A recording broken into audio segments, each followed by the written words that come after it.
നാദാപുരം പഞ്ചായത്തിൽ CPM CPI തർക്കം പരിഹരിച്ചു. CPI local secretary CH Dineshan പത്രിക പിൻവലിച്ചു. നാദാപുരം പഞ്ചായത്ത് 1-ാം വാർഡിലാണ് CPM സ്ഥാനാർത്ഥികളെ പ്രഖ്യാപിച്ചത്.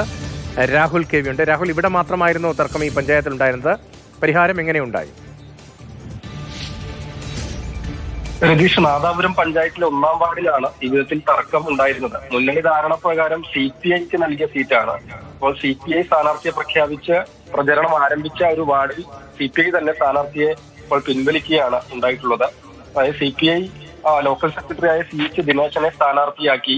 ഇതിന് തൊട്ടു പിന്നാലെ തന്നെ CPM-ഉം അവിടെ സ്ഥാനാർത്ഥിയെ പ്രഖ്യാപിക്കുകയാണ് ഉണ്ടായത്.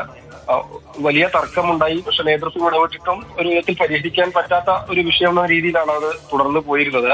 കാരണം CPIക്ക് അത്ര സ്വാധീനമില്ലാത്ത സ്ഥലത്ത് CPI സ്ഥാനാർത്ഥിയെ അംഗീകരിക്കില്ല എന്ന നിലപാടാണ് പ്രാദേശികമായി CPM അത് സ്വീകരിച്ചിരുന്നത്. അതുകൊണ്ടാണ് CPM ഈ ധാരണ ഉണ്ടായിട്ട് പോലും CPM സ്ഥാനാർത്ഥിയെ പ്രഖ്യാപിക്കുകയും ചെയ്തിട്ടുള്ളത്. അതിലിപ്പോൾ CPI തന്നെ സ്ഥാനാർത്ഥിയെ പിൻവലിക്കുകയാണ് ഉണ്ടായിട്ടുള്ളത്. ഭരണം പഞ്ചായത്തിലേക്ക് ഭരണം പിടിക്കേണ്ടതുണ്ട്. അതുകൊണ്ട് സ്ഥാനാർത്ഥിയെ പ്രഖ്യാപിക്കുന്നതാണ്.